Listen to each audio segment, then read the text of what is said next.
Hello everyone, welcome to Tea with Sparxsys. In this session, let us go through some of the updates from the Atlassian ecosystem. Now, if you're new to this channel, we talk about Jira. We talk a lot about Jira, and if you want to get regular updates from Atlassian ecosystem, then do consider subscribing to our channel, Sparxsys channel, and of course my other channel, which is Ravi Sagar channel. Now, the first update I have today is about the macros in Confluence. Now, all of us have been using Confluence macros, and there are quite a lot of macros. Some of those macros are actually going to be deprecated, and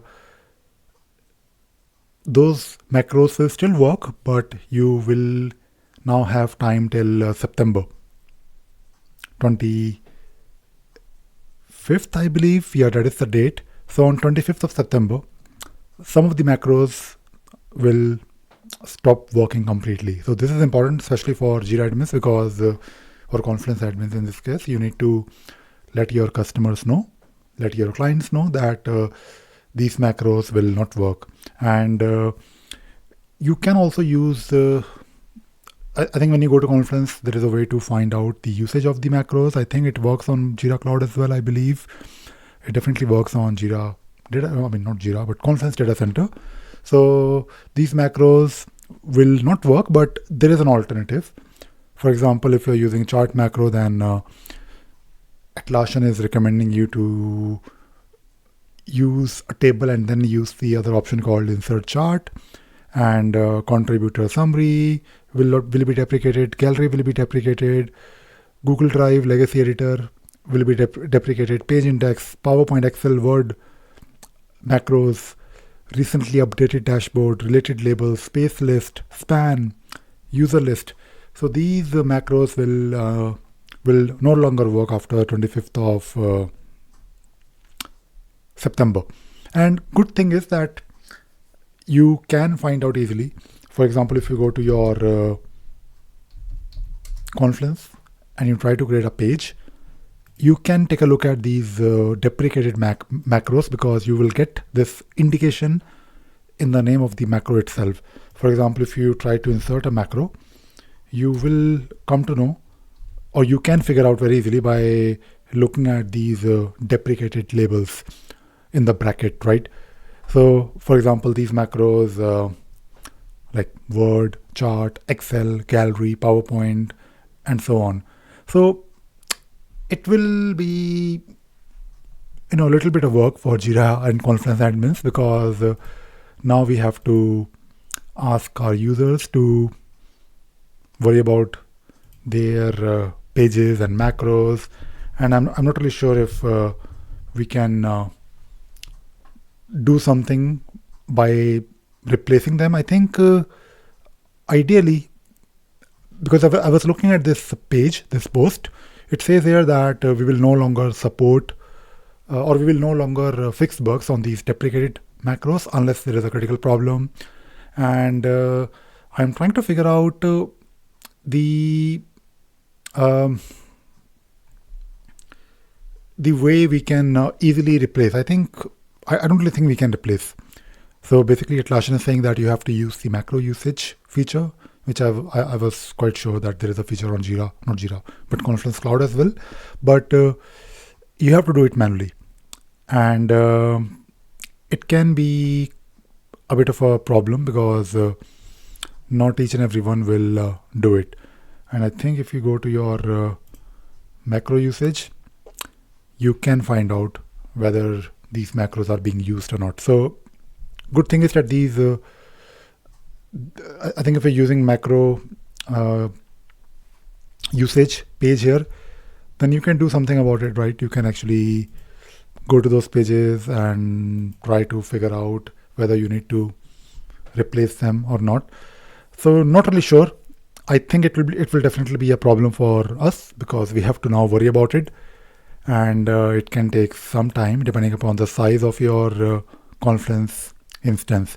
So I thought I'll let you know, because we all have to know that these things will not work in few months from now. All right. So the other update that I have for you is this really interesting feature that we now have in Jira, and that is for scheduling work by creating recurring tasks. Now, this is a bit different from the usual automations that we do.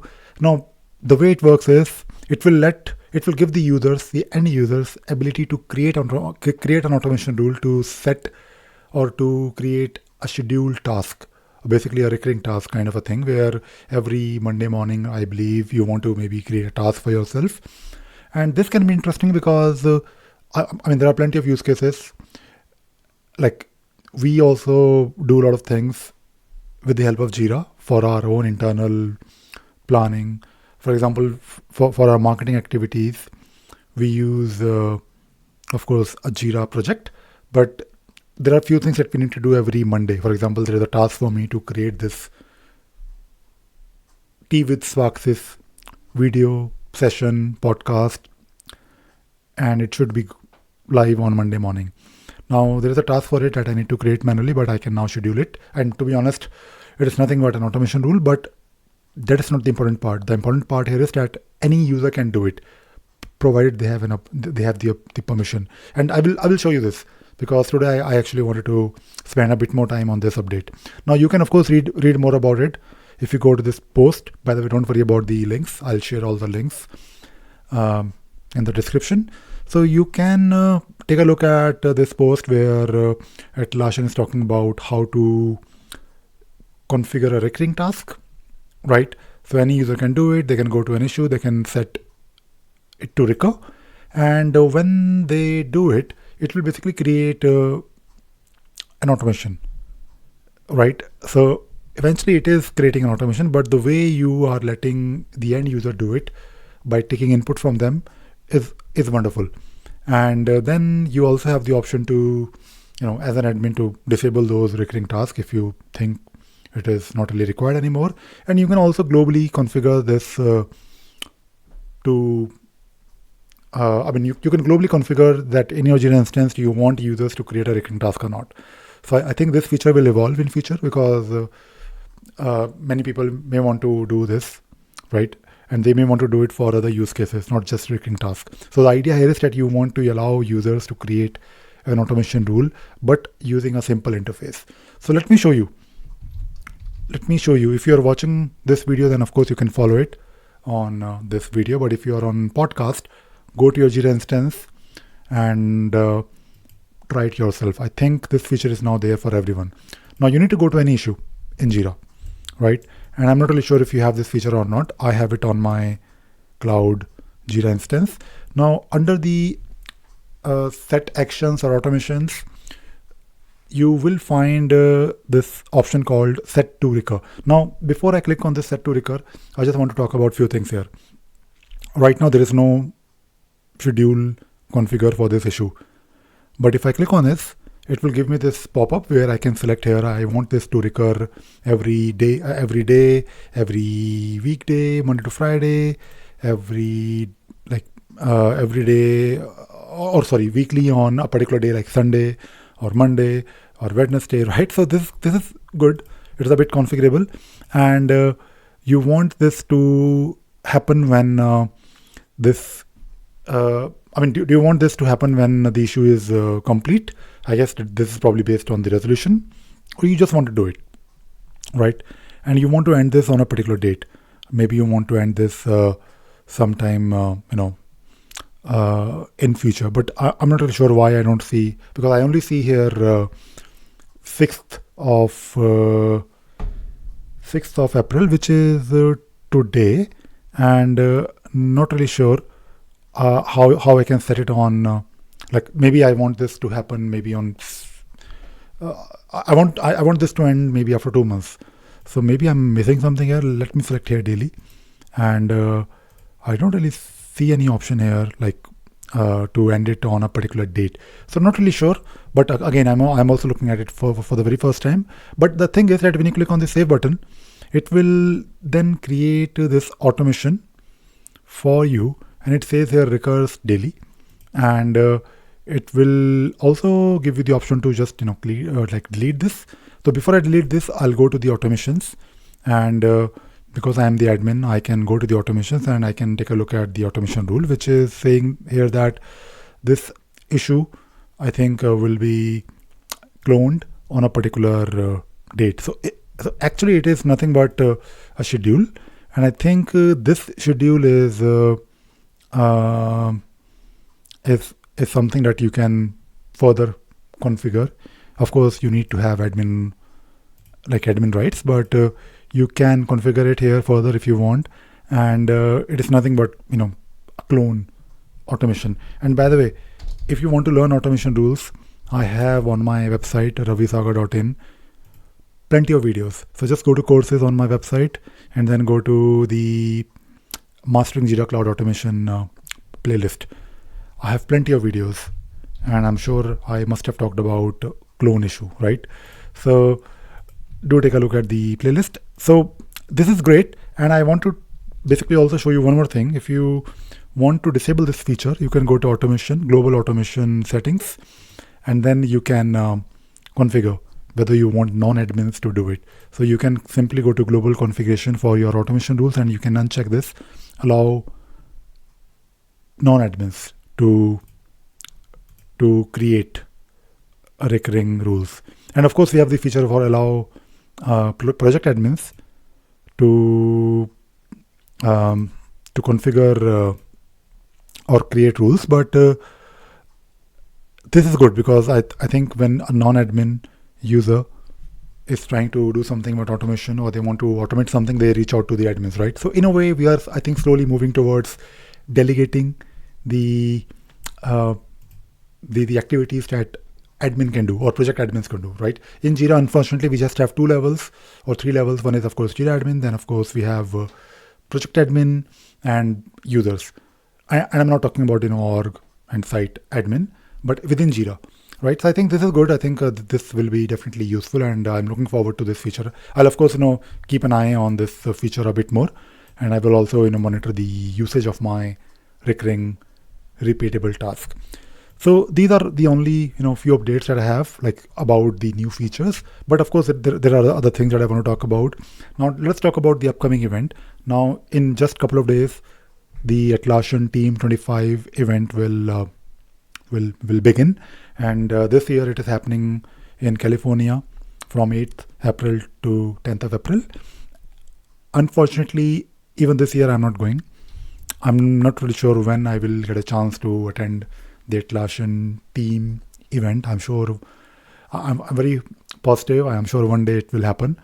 For me, it is a bit difficult to leave work and attend an event for a couple of days. It is not just a couple of days. I think it's a 3-day event, and USA is not really close. It is a bit far, and usually you need like a week away from work if you want to attend such events. But if you're one of those fortunate people who is going there, good luck, enjoy your time there. But if you're like me, if you're not going to the event, then you can always attend this or attend the sessions at least online.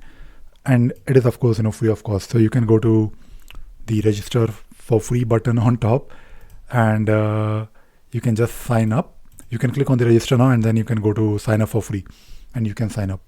So this is good because you can at least attend these sessions online. I'll try to attend a couple of events, like couple of online sessions, but usually I wait for the event to settle down because when the moment you open LinkedIn, the moment you go to community, there is always something about Atlassian team, and I'm a bit jealous, but I wait for the event to finish. And I think this year I'm really hoping that Atlassian will announce something about data center, because I think they should make it very clear that they have no plans to continue adding new features to data center, right? So a lot of people in my network, they told me that this can happen this year. So let us see. I'm not really sure. I hope they don't do it, but I, at the same time, want them to at least be clear about it, right? Okay, so let us talk about the videos of the week. So we recently talked about the new UI, the new user interface in Jira, and I've made a video on this, and I have been talking about it, but for some reason it is actually causing a lot of confusion when I work with because the problem is that with the new UI, everything that we have done so far as a consultant, as a YouTuber, I guess I'm also a YouTuber, I think it is all it will all change, and we have to now redo everything.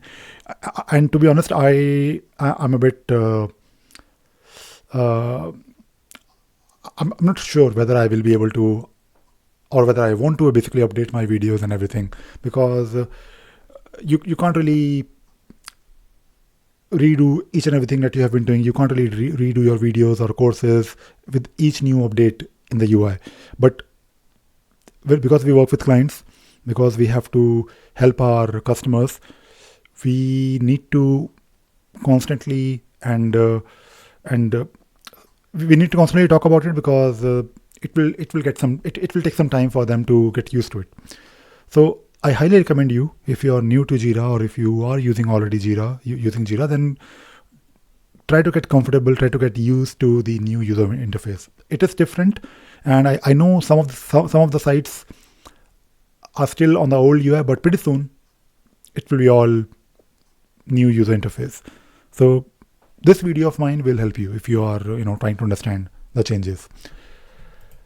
Apart from this, I also want to talk about how to measure success and failure of your Jira deployment. Now, if you are new to Jira and you're trying to roll out Jira in your organization, maybe you have moved from a legacy tool to Jira, or maybe you're just curious whether whatever you're doing with Jira is helping or not, then you may want to measure, or you might be thinking whether you need to measure or not.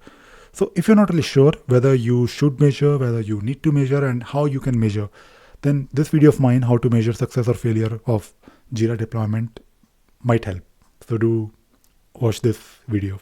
I'll of course give you the link in the description. Right, so the last thing that I want to talk about is the blog post which we wrote about cloning issues in Jira. Now, a lot of people actually reach out to me personally, and of course through our company website, and they want to learn script runner, they want to do something with script runner, they want to get started, and one of their question is that they don't have technical background, or maybe they have some technical background but they are not massively comfortable writing code, and they are curious to know whether they can learn script runner without writing code or not. Now the thing is, I've been very open about it. If you want to learn script runner, or if you need to learn script runner, then you need to definitely learn how to code if you don't know how to code, or you need to at least get started somewhere. Fortunately, when you are using script runner, you can do a lot of things with script runner without writing code, because there are a lot of built-in functions. And when I interview my when I interview someone for a position in our company, I normally give them a task to create a clone issue based on some activity in Jira. And I give them this task where I also ask them to clone an issue, but based on some conditions. Of course, you can do it by writing a custom post function script, but you can also do it by using a built-in post function script, which is not really a script, which is basically an inbuilt post function. And you can do it without writing a code. You do have an option to add some conditions on it, like only do it when the priority is critical, for example, right? So the thing is that if you want to get started and you're not really sure, then you don't really need to know each and everything about Groovy on day one. You can of course learn, and you need to learn, but you can still get started with script runner for Jira without writing code in the beginning. So I thought I'll talk about it. We have written this blog post where we have covered how to clone an issue in Jira without writing code. So do read this post if you want to learn something about it. And yeah, that is it. That is all I wanted to talk about in this in this podcast, in this video, in this session. I hope you found this session useful and you learned something new today. Thank you very much.